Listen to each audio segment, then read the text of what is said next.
North American Francophones. Member for Regina Leuven. Mr. Speaker, when I asked this government yesterday about the nearly 600 USW 5890 members that will be working their last shift just a week before Christmas, this government's response was arrogant, dismissive, and quite frankly, disrespectful. The two ministers bragged about their CERB and CEWS programs like they themselves are Santa Claus, bringing the gifts of government programs to these hardworking Canadians. The problem is, Mr. Speaker, these hardworking men and women don't want government programs to support their families. They want to go to work and earn a paycheck. Why is that concept so hard for these out-of-touch Liberals to understand? The Honourable Minister of Labour. Mr. Speaker, I'd like to thank the member for the question. I want to assure all Canadians our government has been there for workers throughout this pandemic and before the pandemic. Let's look at some of the measures we've put in place. The Canada Emergency Response Benefit has helped almost 9 million Canadians, providing immediate benefit, money that they needed in order to pay for things like groceries and rent. The wage subsidy, which has kept a strong relationship between employer and employee. Why? So that we can come back with a strong recovery. That relationship is important. And, Mr. Speaker, we've gone beyond federally regulated. We've offered support to provinces and territories. $3 billion for a top-up to help essential workers. $2 billion in PPE, $19 billion in a safe restart. We will always be there for work. The Honourable Member for Flamborough-Glanbrook. Speaker, when hundreds of steel workers are laid off in Regina, it sends shockwaves all the way across the country, all the way to the Hamilton steel industry. Speaker, the local union leader in Regina said that Canadian steel industry is struggling because new projects are being built with cheaper offshore alternatives instead of product produced in Canada. It's time for the government to change their anti-energy policy and broken infrastructure plan. Otherwise, our steel sector will remain in jeopardy. What's the government doing to ensure steelworkers across Canada won't be facing further layoffs this Christmas? The Honourable Minister or Parliamentary Secretary. Mr. Speaker, our hearts go to the workers at Evraz who are facing this very difficult moment. Our government has approved and supported the construction of major pipeline projects, including Line 3 replacement projects, TMX, KXL, and GTL 2021. From the beginning of this crisis, we have taken action to support workers. We invested $1.7 billion to create thousands of jobs for the remediation of inactive and abandoned wells, and have been supporting the sector with a 75% wage subsidy that has kept millions of Canadians working. We'll continue to support Canada's energy sector workers. Workers are at the heart of everything that we do. Thank you.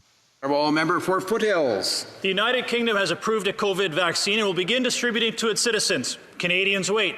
The United Kingdom has reduced its quarantine times because of rapid testing. Canadians wait.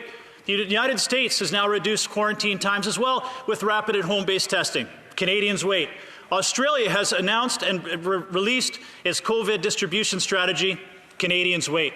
While the rest of the world rolls out vaccines and rapid testing, why is this health minister forcing Canadians to wait while mental health deteriorates and suicide rates reach a crisis level? The Honourable Minister of Health. Mr. Speaker, unlike the party opposite, we follow public health advice, and we follow the advice of scientists, of researchers, of medical officials, and that's how we've made every decision, Mr. Speaker, based on science and evidence. We're going to continue to work with our public health officials, with the scientists, with the provinces and territories to make sure that we do our best to keep Canadians safe. And in regards to mental health and addiction,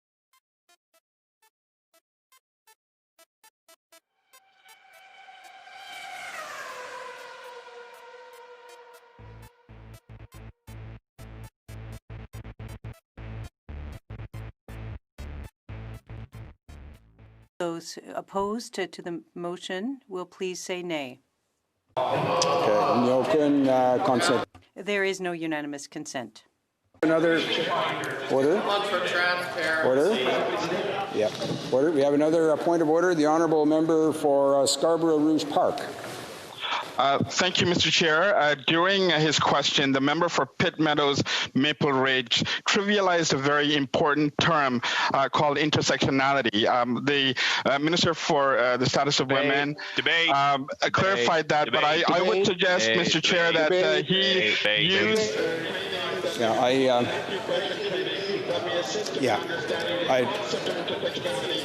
I thank the Honourable order.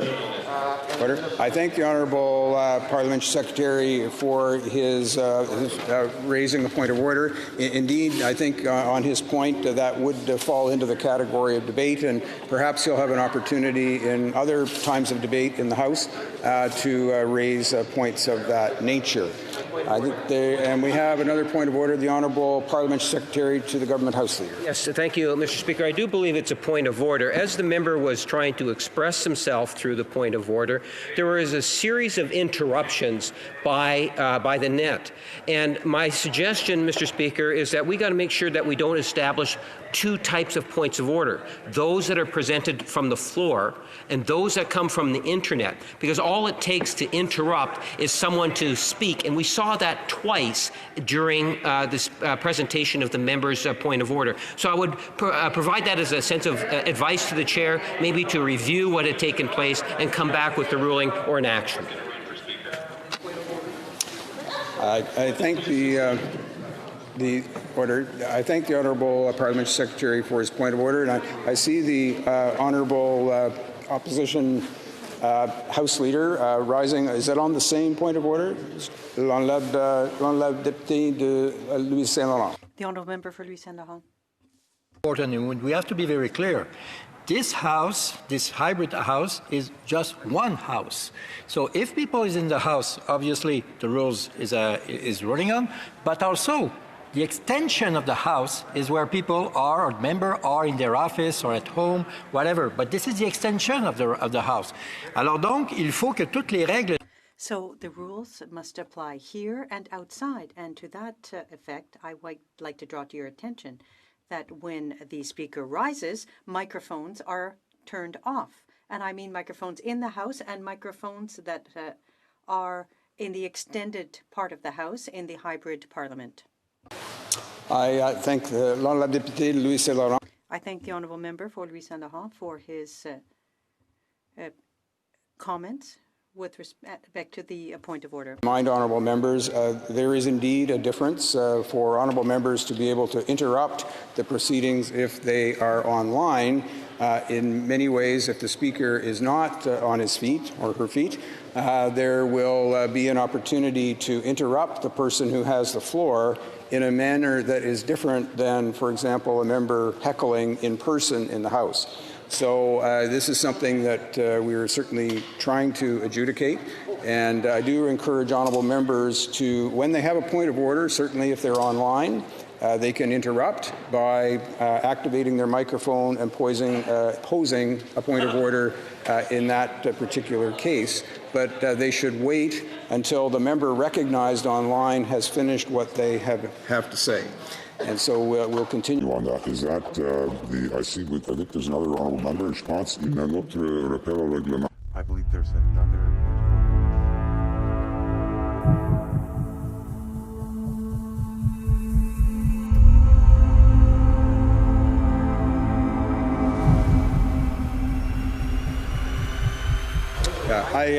I thank honourable members for their additional comments on the matter. It occurs to me that another manner that a member rather can raise a point of order is to use the raised hand function on the Zoom call. And believe me, we have assistants here in the House that will bring the chair occupant's attention to that. And so we'll continue to do that. I think that is all the points of order. Je pense qu'il y a un autre rappel au règlement. I believe there's another point of order. The Parliamentary Secretary, go ahead. Well, thank you very much, Mr. Speaker. And I don't want to go back to what was said because that was part of my point of order. But the second is what's happening in the chamber, in the House. Because unfortunately, for those who are attending virtually, when there is some heckling, we have a great deal of trouble hearing who's speaking in the House. So there's a problem. And some people are perhaps doing it on purpose with people activating their microphone to interrupt. But if there's a lot of heckling going on in the chamber, when we're online, we have a difficult time hearing. So it's often from the same side, to Mr. Speaker. I'd like to thank the Honourable Parliamentary Secretary for his remarks. There is a difference between an online intervention and noise and heckling in the chamber. For members who want to participate online,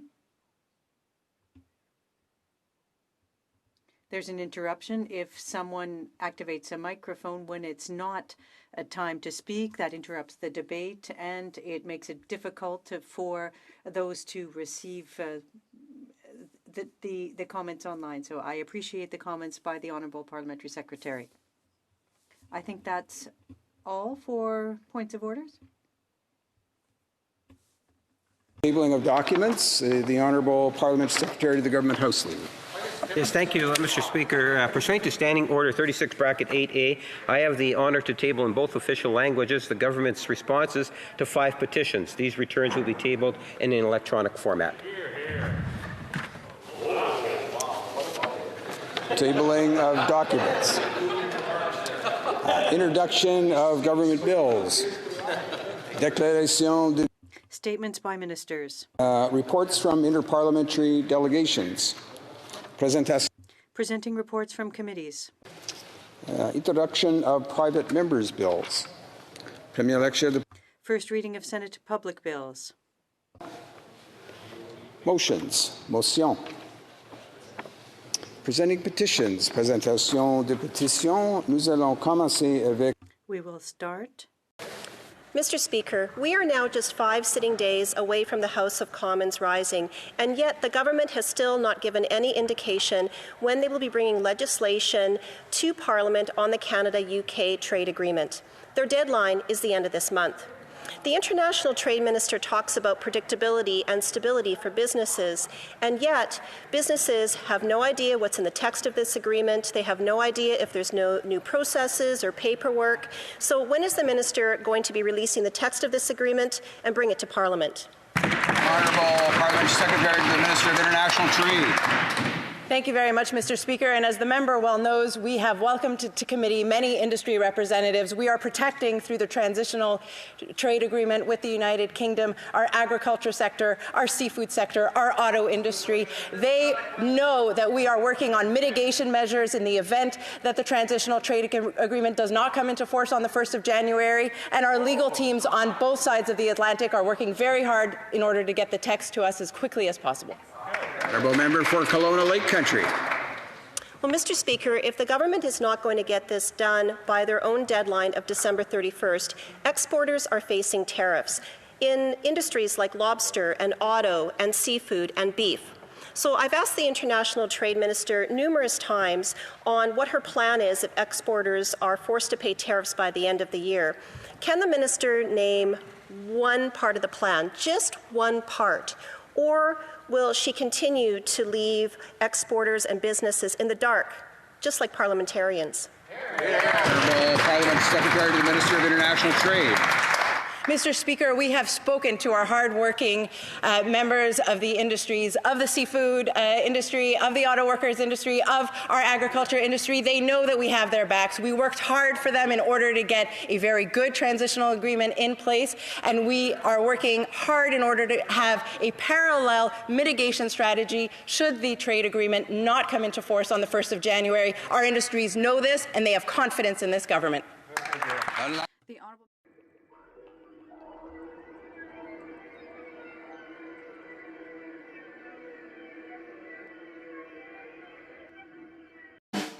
Mr. Speaker, but these conspiracy theories keep coming from the opposition over there. They've always been a little bit fuzzy on science over there, so I'm giving him an occasion to stand up for once and for all and express on behalf of that party confidence in the Health Canada regulators, in the science of vaccines, and the end of this pandemic that was brought about as a result of the efforts of this government, Mr. Speaker. Thank you. The Honourable Member for Lakeland. Stop blustering angrily and just actually answer the questions. It's increasingly clear the Liberals don't take hostile foreign influence seriously, and Canadians are suffering the consequences. They refuse to answer questions on a potentially politically exposed person in their own